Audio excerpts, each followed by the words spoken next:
It's quite an impressive turnout for a Saturday morning in Lahore. And we're pleased that this is the first event, and our speaker this morning has been a regular fixture at literary festivals the world over, so it's quite good that he can be here for the first one in his own city. Tariq Ali was, of course, born in Lahore and educated here before he went to Oxford.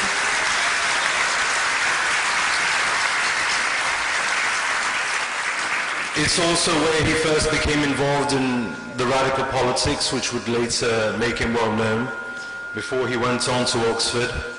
And he's known for many different things: a writer, an activist, a journalist, a playwright, a historian, a novelist, and a polemicist. And I've asked Tariq today to speak to us on a mixture of these things. He's going to go up first and speak about contemporary politics and culture for 20-25 minutes. Then we'll have a conversation, and then we'll open it up to the floor for questions. So thank you. Tariq?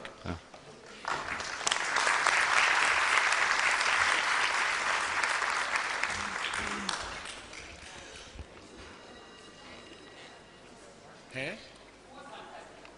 Phone band kar deo bhai sare.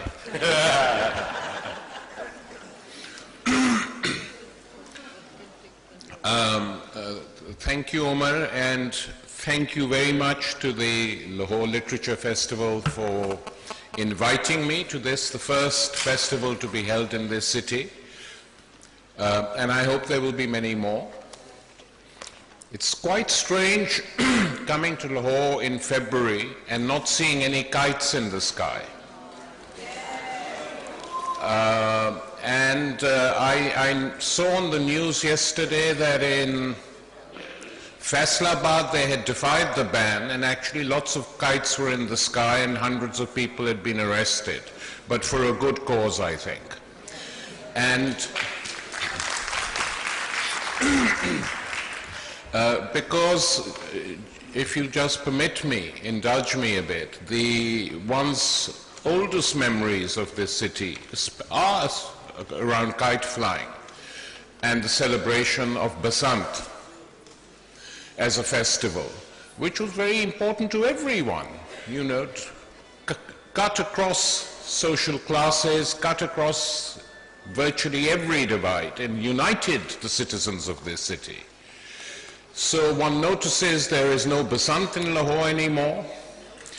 And just not so long ago, there was a targeted killing 10 minutes from our family house of a Shia doctor and his son, who were killed in broad daylight.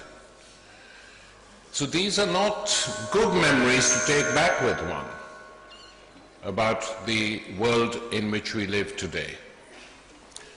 And while on this subject, let me say something else. That in the old days, when we were asked or taunted by people saying, how is it that people from Muslim countries never win prizes for science and mathematics, we used to say, well, we have Dr. Abdus Salam, who jointly won the Nobel Prize for Physics. But now if you're in Pakistan, you cannot say that Dr. Abdus Salam was a Muslim, because in Pakistan he is no longer regarded as such, because he was a member of an outlawed Ahmadiyya community. So Dr. Abdus Salam is a Muslim in India, he's a Muslim in Egypt, he's a Muslim in Europe, he's a Muslim in North America, but he is not recognized as such in the country of his birth. And I always thought, even when that measure was enacted, I know people don't like talking about these things in polite society anymore, but that's one reason why they have to be said aloud.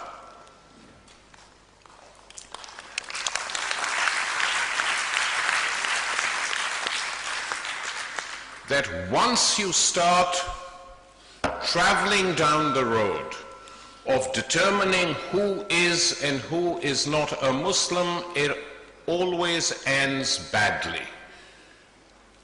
And we are not near the end as yet. You start with the Ahmadiyyas, Now there are people who are saying the Shia are kafir. Tomorrow, this whole process will end up within the ranks of the dominant culture of Islam in this country, Sunnism, and people will decide who is a proper Sunni, who isn't a proper Sunni. So it will end badly. And that is why it's extremely important that when these measures are carried out, regardless of who carries them out, to speak up and say it was wrong, injustices were done, and unless we try and put a stop to it, God knows how it's going to end. I felt I had to say this in this city in particular.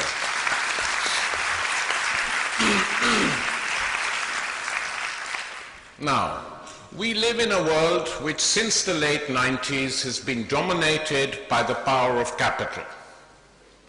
The collapse of all alternatives, whatever you might have thought of them, created, economically speaking, a monolithic world.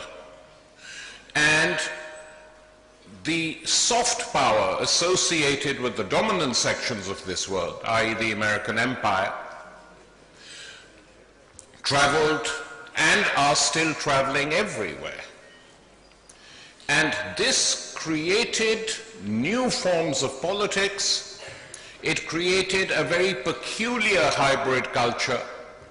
And the so-called, what was known as globalization, in effect, the development without constraint of rampant capitalism all over the globe, without restriction, without regulation, created a political atmosphere in which the intervention of the state to ameliorate the living conditions of the poor was no longer regarded as possible.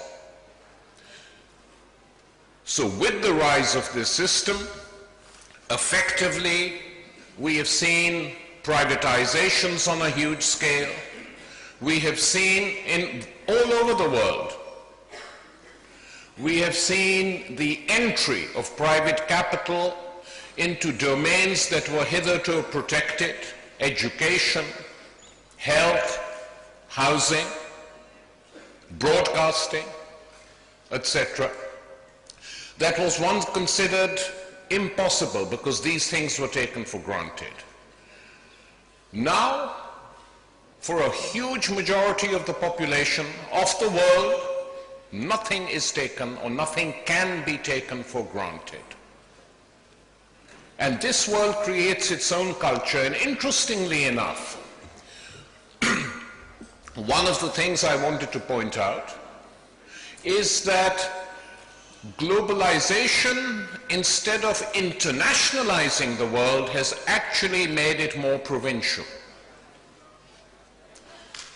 So we have a provincialized culture which is developing in many, many countries, and the internationalism is seen, or the internationalization aspects are seen essentially in, watching the same movies, watching the same television shows, etc., which are produced by and large by the United States. This has affected everyone. I mean, we have a strange situation now where the European cinema, as it used to be, doesn't exist.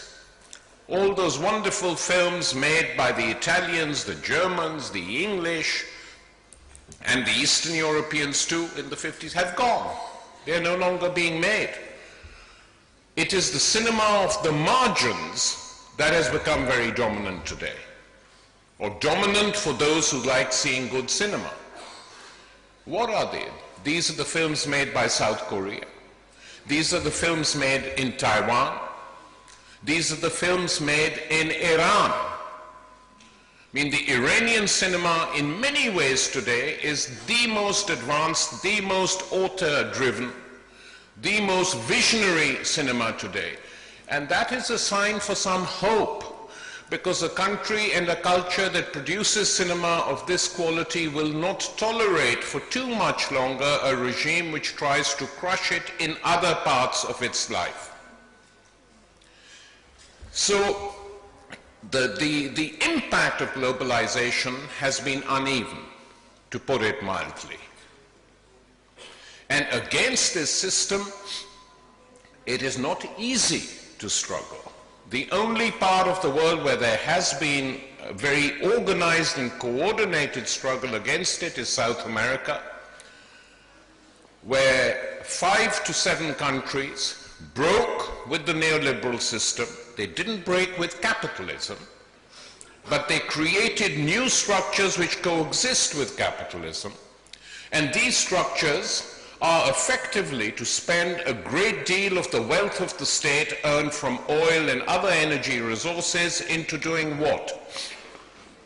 Into building large schools, large universities, free of charge, to educate that segment of the population that has never been educated before. And when these politicians who do it, the political leaders of the left in South America, do it, they are elected and re-elected time and time again, and vilified in the Western media. Vilified because they are doing what is impermissible. And they are coming to power democratically, through democratic elections, through democratic constitutions. And often it's perfectly, you read in the Financial Times, or the Wall Street Journal, or even the liberal press, the reason they are winning these elections is because they're spending a lot of money on the poor, as if this was a crime. Why don't you do it? Is the response to them. But even there, I'm saying this to point out that there hasn't been any big break with the international system of capital which is dominant today. There has been a regulation of it, and this is creating an enormous excitement in that continent, which has had so many problems of military dictatorships backed by the United States for years and years and years. Now, once you educate a people and they can read, then other things begin to flow. About a few years ago, to mark the 600th anniversary of the first publication of the great modern European novel written by Cervantes, Don Quixote, the Venezuelan Ministry of Culture produced 1 million copies, and they were distributed. They produced 6 million copies, which were distributed to 6 million households in Venezuela. And when their president was asked, but do you think people will read it? He said, I don't know. How do I know whether they'll all read it? But it's good to have this book in households which are not used to literature. And if they don't read it, let's hope their children read it and their grandchildren read it when they grow up in a country which is now educating them. And this novel is not without importance, though it's never ever read like that, because the novel Don Quixote was written at a time when Spain had got rid of its Muslim and Jewish populations. And so the novel reflects this. And most Western readers never read the novel like that, including big professors in American universities, because they have no idea of what that society was in which that novel was written. And if you decontextualize a work of literature or a work of art from the conditions and the society in which that is produced, you cannot properly understand it. This applies to paintings, this applies to novels, this applies to poetry, this applies to art of virtually every sort. You can't understand it. And the novel of Cervantes was written when Spain had been ethnically cleansed of its Muslim and Jewish populations. And the first security police of Europe, the Holy Brotherhood, had been created. And so often in the novel, which people think is essentially comic, well, it is comic, but it is not just comic. When Sancho Panza and Don Quixote are traveling through villages which are empty, they don't need to say anything. They just say, we passed through this village which was empty, because the Spanish reader of that time would know why this village is empty.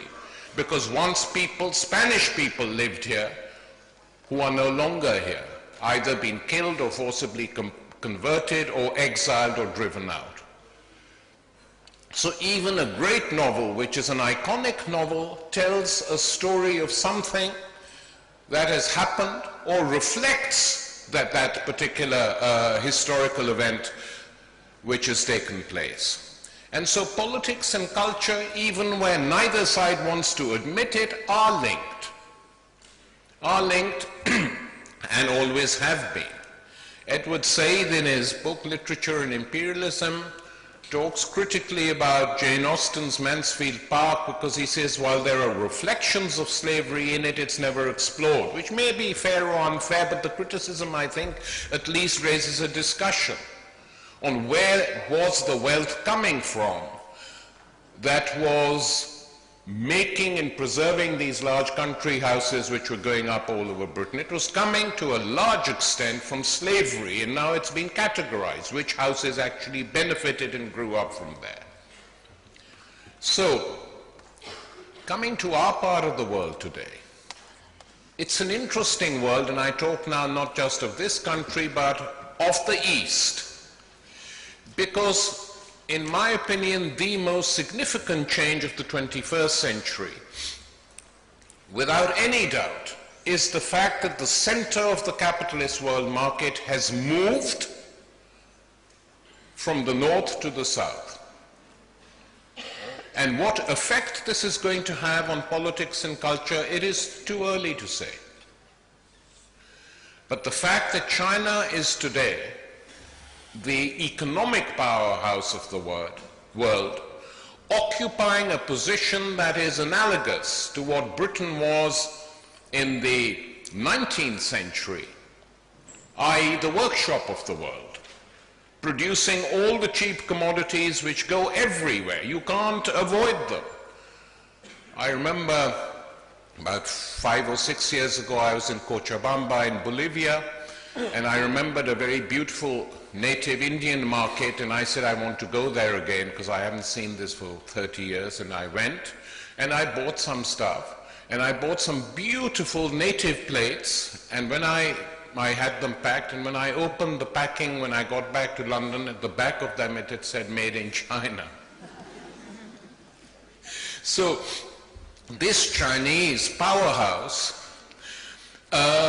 is in its early stages as yet, but I think it is going to have a decisive impact on the world. Not as decisive as some think. I don't think it's going to replace the United States or become another empire, but it'll be a huge regional player. And economically, of course, it still is. And more importantly, some of the literature and cinema that is now being produced in China, not the one that is popularly accepted by the state, reflects the conditions of work.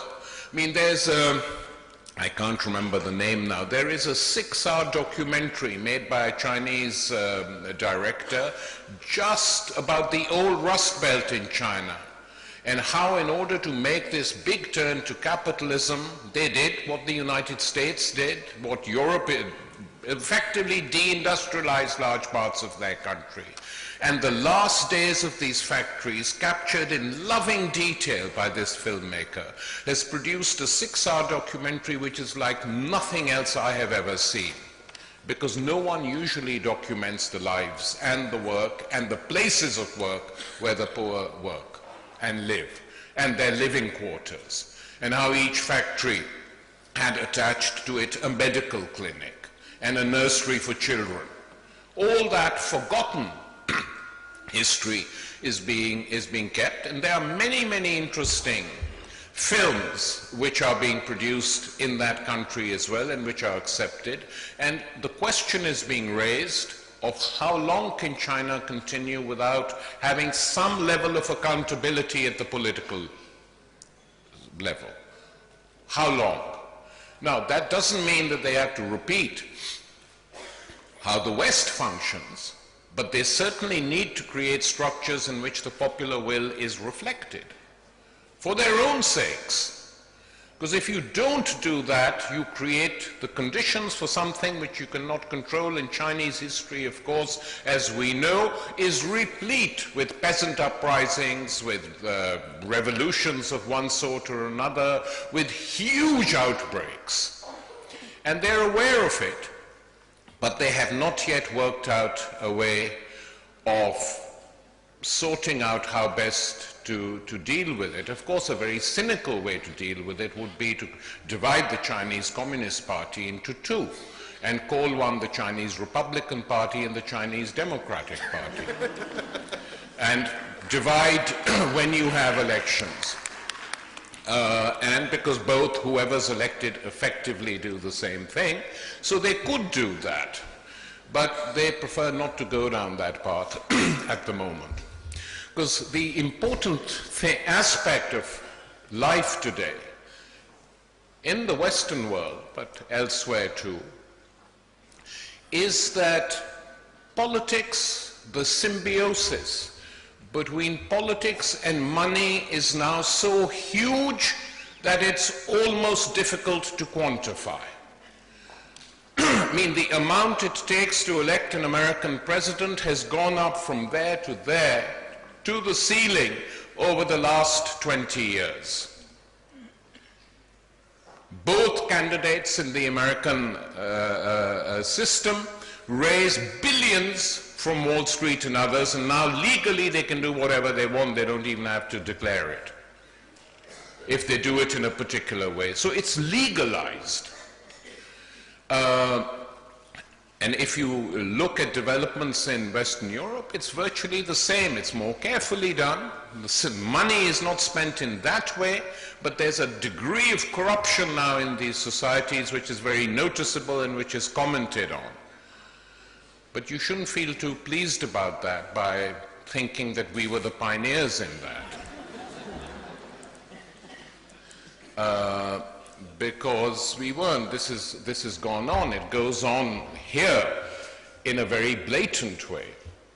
In China, when you have a case of corruption on the level of the state, there's a huge scandal, and they find a scapegoat, usually a junior politician, and hang him or execute him, as if executions and hangings ever were a real deterrent to making money or being corrupt. They never are. And they never will be, because there's something structurally wrong with the system that needs to do this. Here, when you look at the system here from afar, I mean, the whole world knows, and everyone in this country knows, that all the mainstream politicians who've been in power over the last 25 years and mainstream military dictators and their allies who've been in power for God knows how long, in and out of it, are all busy making money. It's known, it's not a huge secret, and people have got used to it, which is a tragedy. The difference over the last 10 to 15 years here is that a lot of television networks say this in public. And the interesting thing is, it's said and it has absolutely nil impact on the politicians doing it. In a way, it gives them cover. They say, sabko pata hai, koi nahi kuch kehta. But what effectively happens is that this style of functioning creates a bubble world in which a relatively small population lives, which has all the facilities it wants. But for the bulk of the country, there is very little, very little. People tell me from different walks of life in this country, whenever I visit it or when I meet people abroad, that some of the things being taught in the madrasas, in the frontier areas in Swat, are just appalling, completely appalling. But then you have to ask, why are these madrasas needed? Why do people send their kids there? And the reason is, we do not have a proper state education system which can educate every single person in this country who needs it. We don't have it.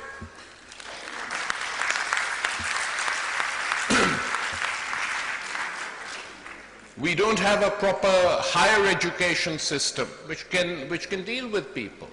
We use the English language as a preserve of the wealthy and the privileged, instead of doing what the Malaysians have done under Mahathir and making English a compulsory language for everyone 30 years ago, who did it so that they all speak it now. And he told me very clearly, he said the main reason we did it is so that our people can have access to books on technology, on science, they can read them, and they can go for higher education abroad, any segment of the population. So it's got nothing to do with religion. But here we don't do it. No regime has done it. Not a single one, even those who have the possibilities of doing it. And unless we do it, these things will carry on happening. It is an extremely important deficiency. I don't need to talk about health as well, that's obvious. Or housing and shelter. So small measures which are nice, which sometimes happen in different cities, are fine. But unless the structural alterations take place, countries do not progress. And there's no use in all of us getting together and pretending this, we do progress. We don't. And it's not just Pakistan. Despite all the publicity and shining India and all that, India is not so different. It's not different. They have a higher level of higher education than us, and more graduates are produced, but by and large, in terms of what requires to be done in that country, so South Asia is being left behind. We have horrific events taking place, in virtually every country in South Asia. Sri Lanka just murdered Tamils in cold blood, without a single word of reproach from the purveyors of human rights, because human rights too now are not applied evenly. Human rights are only to be fought for where enemies of the West are concerned. For the rest, for friendly countries, it doesn't bother. They don't bother. We live in a world of double standards. And these double standards really have to be challenged. I mean, if you compare the coverage of Tibet with Kashmir, it's deeply shocking. Because in fact, the Indian government, of whatever hue, have killed more Kashmiris over the last 10 years than the Chinese have in Tibet. By far, there's no comparison. But it's not talked about in much of the media, because India is a friend and etc., etc. I don't need to go into all of that. And here sometimes good, decent liberals don't like to talk about Kashmir because it seems bad, but it isn't bad. We have to have a universal attitude to these things. Wherever crimes are being committed, they have to be opposed. And that, I think, is the task of people working in the cultural domain, in whatever capacity, teaching, in schools, universities, writing, etc. One last point, and then I'll stop and we can start talking to each other, which is this. I get quite irritated sometimes reading that, is this the end of the book? Is the book going to disappear? And when I say the book, I mean all books. I'm not referring to any book in particular.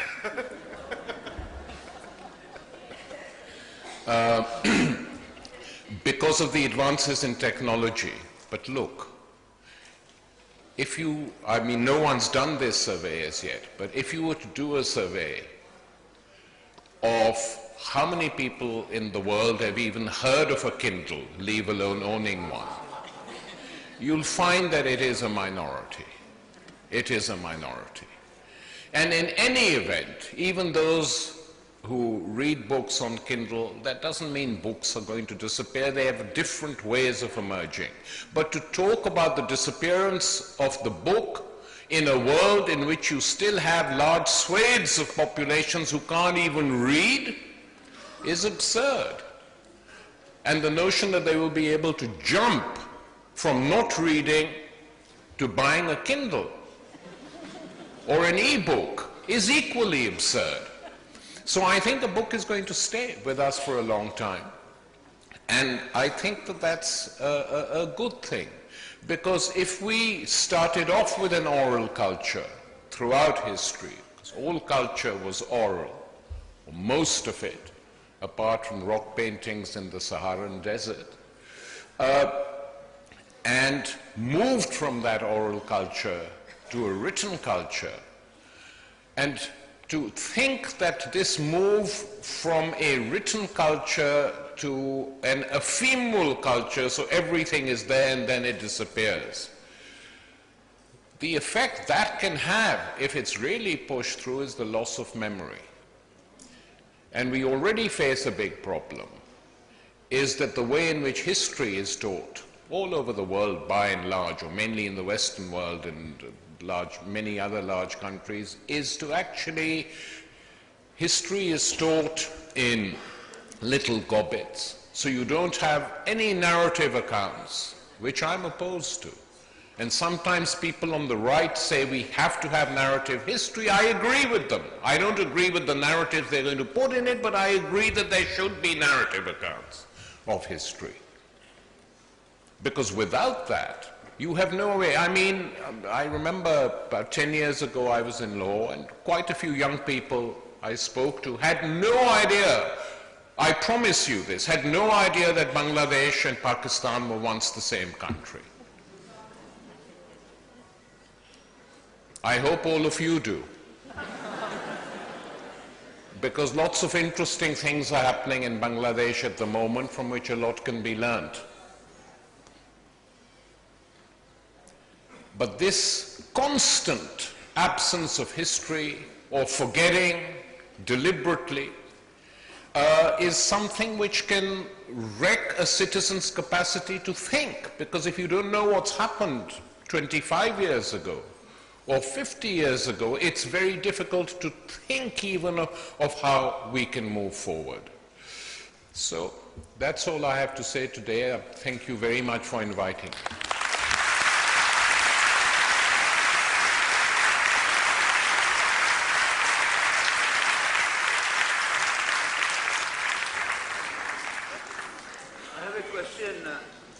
Could I make a small question? We'll just get to questions in a second. We'll open the floor. So, in fact,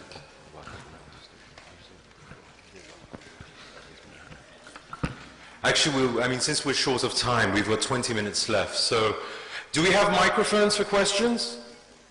Yeah? Okay, if someone wants to signal, yeah, and I might have to fade that a bit. I can't see the audience. Would you kindly allow me? My name is Khurshid Ahmad. Wait for the megaphone. Just if you just wait for the megaphone. I ask everyone to keep their questions brief. We are short of time. There's a section, another session immediately after this. So I suggest their questions, they're brief, and hopefully with a rising intonation towards the end. Thank you. Thank you very much. My name is Khurshid Ahmad. I'm General Secretary of Pakistan Workers' Confederation. I'm grateful for the intervention of Mr. Tariq Ali, who spoke on different dimensions. But may I submit that... please, just the question, please. Yes, I'm putting that question. He talked about the international and Southeast Asia, but particularly in Pakistan, we are confronted with the system, legacy of the colonial area, the feudalism, which, unless that is not broken, and the IMF and World Bank structure which is imposing the privatization and divide of basic needs with the political forces along with the working class, nothing could change, and we are making our effort to fight those forces. Okay, thank you. Do we have other questions? Questions, please. If there are questions, then yes. Gentleman here in the front, please.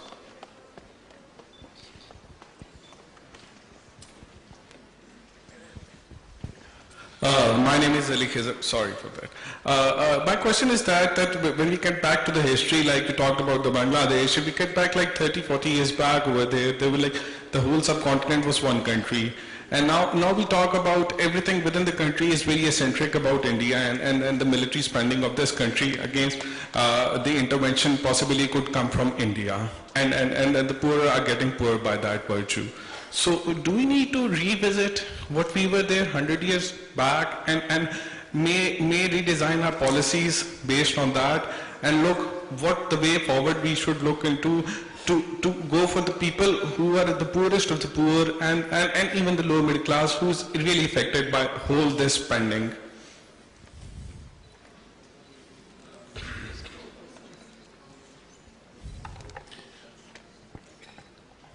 I think there's a lot of discussion going on informally behind the scenes, sometimes in public, about 1947 and what happened when the subcontinent was divided. And should it have been divided? And these are very important discussions which have not been seriously happening in this country for a long time. So I'm glad they take place now, at least. But I don't think that particular division can be ended now. It has happened, it's time to move on, but it's difficult to move on until the legacies of that partition have been settled with. In my opinion, it's a total disgrace that despite the fact that between 1.5 million and 2 million people died during the partition, Muslims, Hindus, Sikhs, there is not a single memorial in either country to the victims of partition. That would be one start of recognizing that what happened was a disaster on many levels, and at least having a memorial. So instead of competing in who can parade more stupidly at Vaga, we have a memorial which people can visit. We don't have the names of everyone who was killed. Otherwise, the Vietnam Memorial in Washington is a good example. But otherwise, I'd be in favor of putting the names. But the poor who died were never commemorated. The question also asked about Bangladesh. And you mentioned 71, and I want to ask you about the Shahbag Square protests that are happening right now. I think they're extremely important, these protests. This is an attempt by the new generation in Bangladesh to come to terms with their history. What happened in Bangladesh, as a number of us noted at the time, was a huge crime. And it was a planned crime, and it has to be accounted for. It has to be accounted for. In a perfect world, or in a perfect Pakistan, some of those people who took the decision to go and do what they did, carry out massacres, rapes to change the genes of people, as was boasted about at the time, should be tried as war criminals.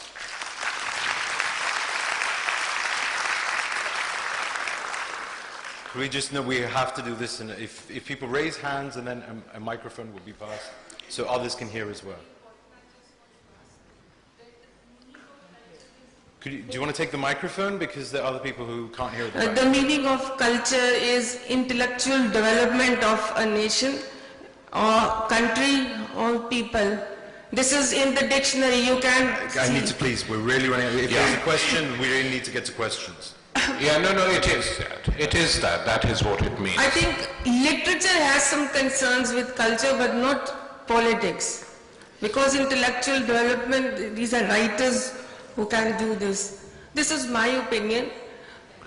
Well, no, that's fine. But, you know, most of our poets, the subcontinent has produced over the last 100 years, or even longer, from Ghalib onwards, have been very involved on some level or the other in politics. I mean, Iqbal was not apolitical. Faiz, who we remember and love very well, was hardly apolitical. What I don't like is when politics is used in a crude way and people, artists, writers, poets are told that you have to toe the party line and that is the way you will produce literature. That's unacceptable, and it never works, and often very bad literature is produced under those conditions. And some of what the progressive writers did, for instance, some of their critiques of Manto and people, were just stupid. I mean, let's just accept they were stupid and move on. It's history. But that is not what I mean. I mean that if you live in a world which is suffering. It's very difficult. I mean, it's not impossible, but it's difficult to completely alienate from yourselves from the conditions in which everyday people live. There's a very famous quip by the great Majaz during the Second World War when he was addressing some communist intellectuals in Delhi in a private gathering, and one of them said, Majaz Sahab, kya aapka sochte hain inqilab aayega? And he replied, bhai, inqilab to darwaze pe khatkata raha hai, aap darwaza nahi khol rahe. The gentleman there with the microphone. Yeah,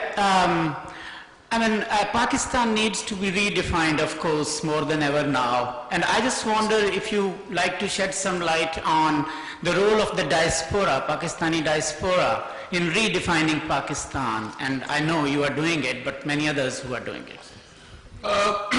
Well, it depends. You know, it depends on where people are and whether they are born there or not. I think most of the diaspora, the young generations who are born wherever, in Europe, the United States, there are Pakistanis, and especially Punjabis, I have to say, in virtually every country of the world. I meet them everywhere.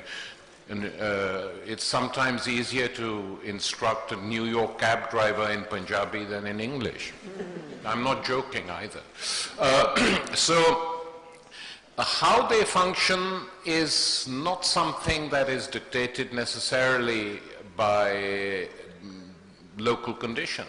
Some of them ignore the past and carry on, make a new living, as migrants often tend to. But because distances now are short because of the world in which we live, and people come and go, so an interest is kept.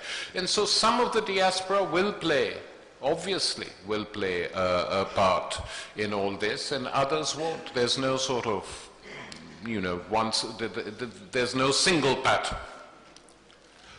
Young woman over there, yeah. Sir, just a small question. In the last part of your speech, you had a phrase, when writing becomes ephemeral.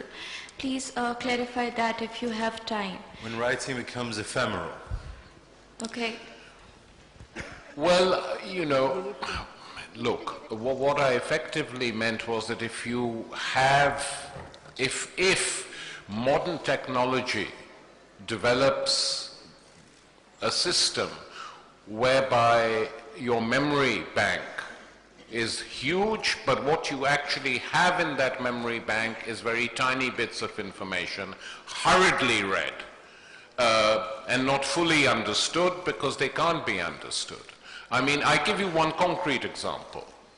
The simplest thing in the world, and for those of you who are students, I know it's very easy, but it shouldn't be totally satisfying to you to regard Wikipedia as a Bible of information.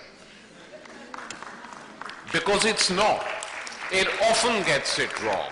And it's much better sometimes to go beyond that. It sometimes even gets dates wrong, which is the most useful reason to go to it, to find out when someone was born or when some event happened.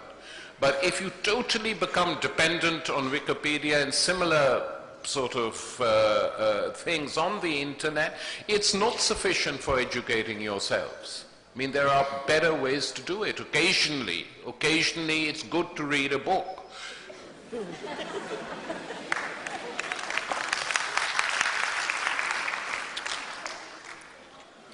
Could someone get a microphone to the young woman in the red jacket over there?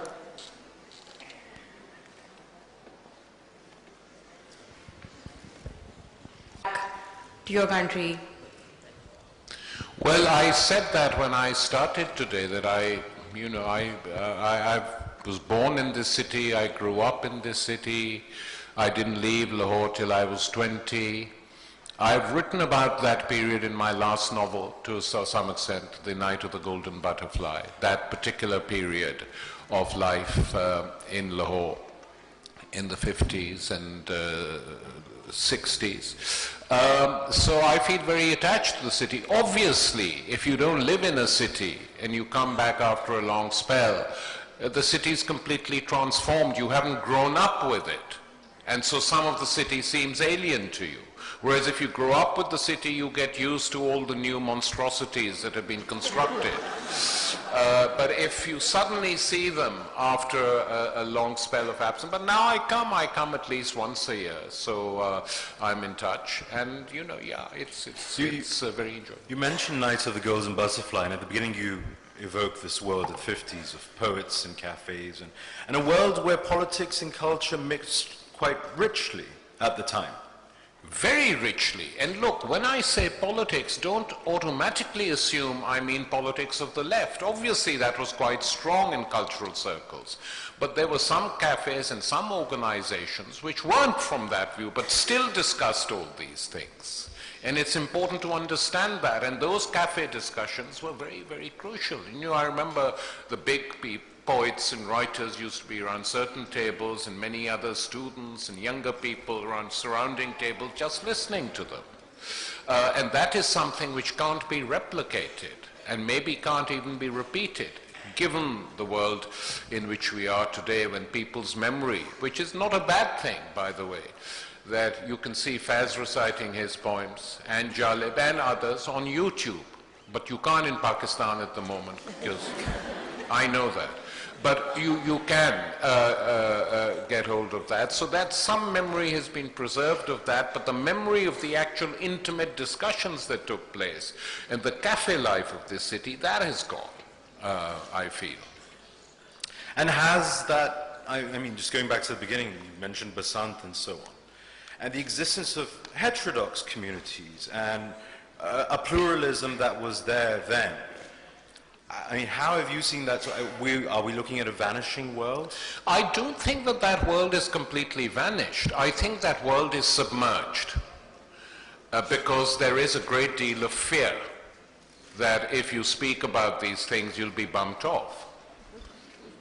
And the question which we have to ask is that what has happened when the law of the land, the elementary law that you cannot kill people, is no longer applied because witnesses are too scared to come forward, or that the state is not particularly keen on searching out who the killers are.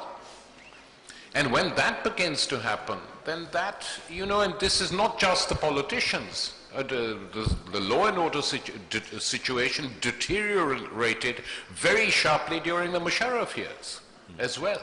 So if neither the army nor the sort of politicians can do anything about it, then you feel extremely worried and concerned that where is this going to come from? So I don't believe that a large majority of people in this country want to go and kill Christians, or that a large majority of Sunnis want to declare the Shias kafir and go and kill them. I don't believe that. There's no real evidence for that. But there is a tiny minority growing which believes in all these things, and which, because of the weapons it has and the support it gets from God knows who, but it gets it, can carry on and go around doing all this. I mean, that is deeply shocking and disturbing.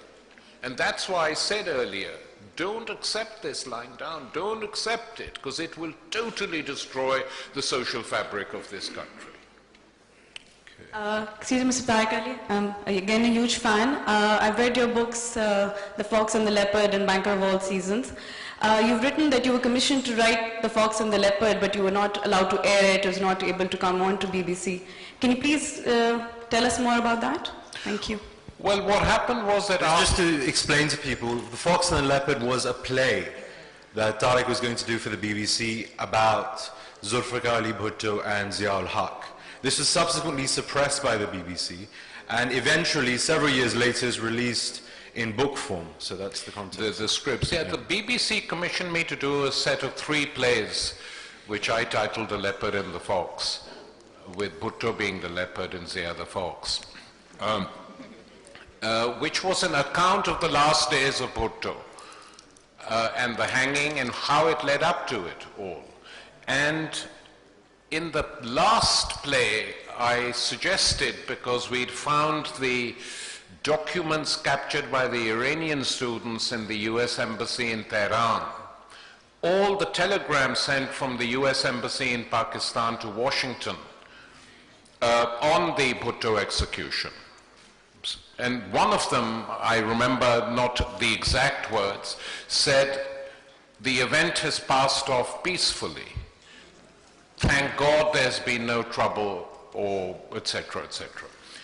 Which indicated to me that not only was the US involved, but as we know, to do such a crucial thing in the life of a country which has been a very closely linked, a country which has been closely linked to the United States, without the green light from Washington is virtually impossible. Virtually impossible. And I was convinced that there was no attempt made by Washington to stop Zia executing Bhutto. I mean, if they had wanted to, they could have stopped it just like that. They didn't do it. And I put this in the play.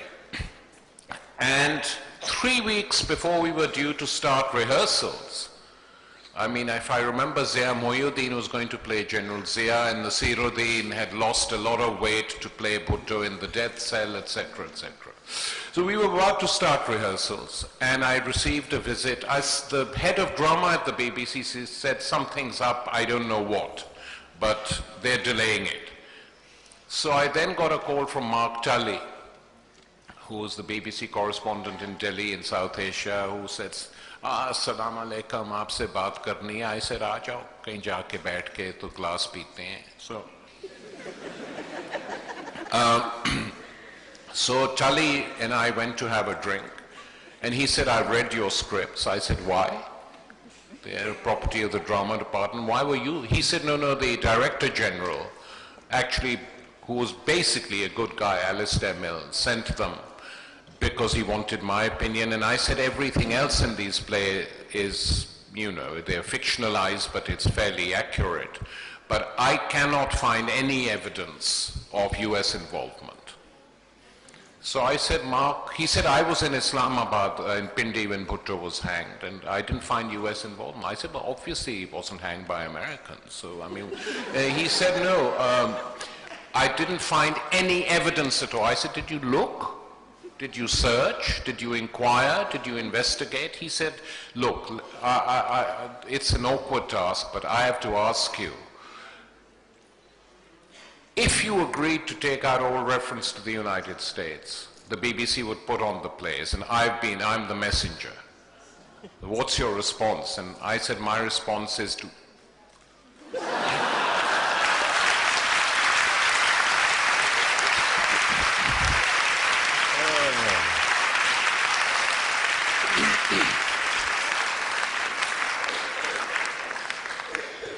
I'm being told we have time for just one final question. So one final question. Yes, over there. Yeah. Next. There. No, sorry, it's the gentleman here with the glasses. Yes, that's right.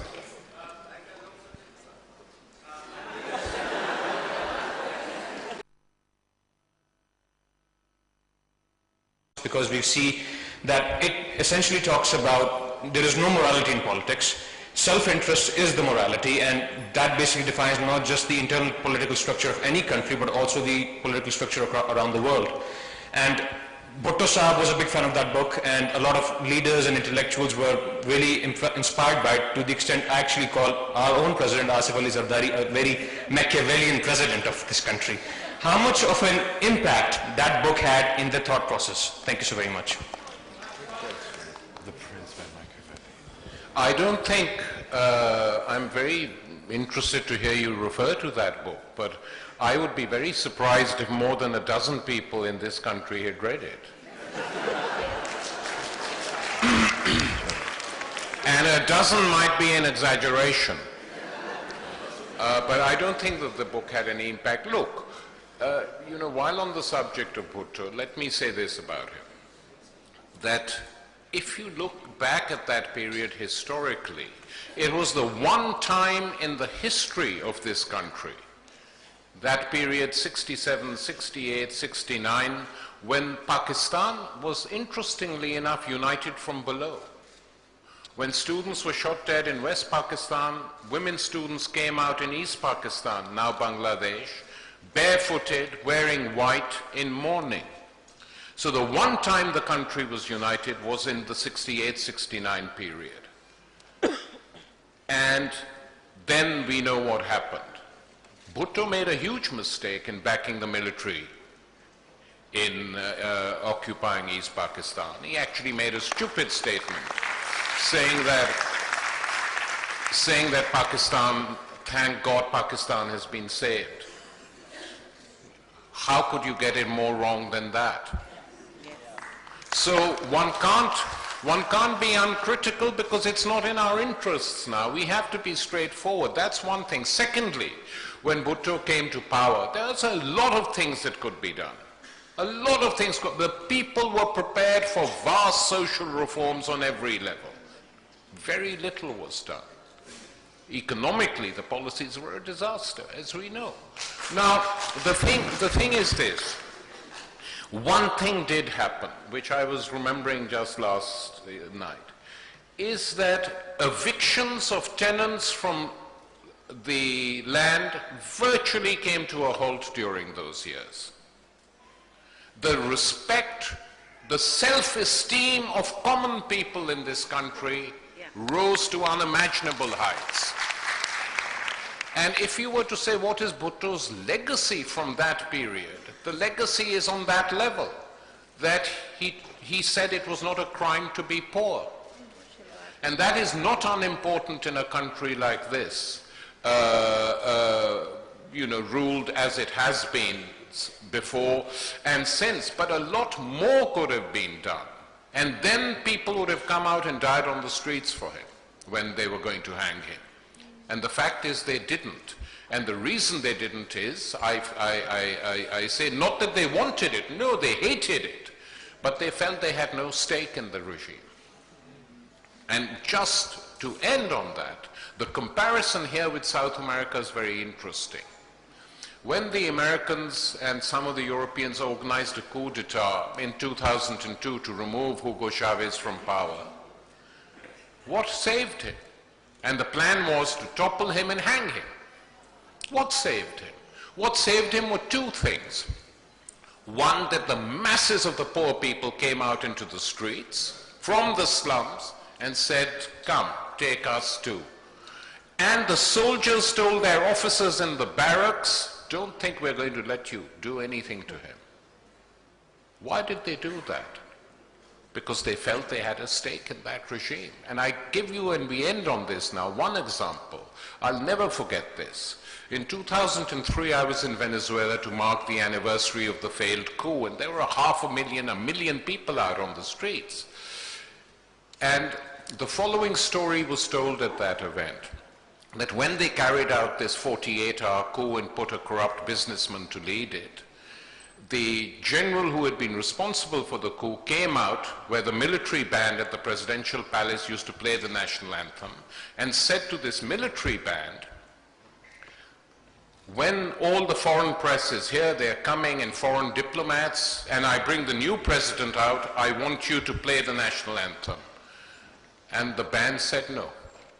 What new president? We elected one president. Where is he? And the general got angry and he said no. The ordinary soldiers in the band said no, we're not going to play any national anthem for this president. Then he turned to a 16-year-old boy who used to play the trumpet. And thinking he could bully him, the general says to this 16-year-old peasant boy, you play the trumpet. The boy says no. The general said, this is an order, you play it. He told him 3 times. Before he could say the 4th time, this soldier said, General, you seem to be very keen that the trumpet be played. Here, you play it. And that is the sort of regime or government which gives people, in uniform even, the confidence, a peasant boy to speak to a general like that. That's why they defended that regime. That's why they keep voting for it. And that's the big difference, because something...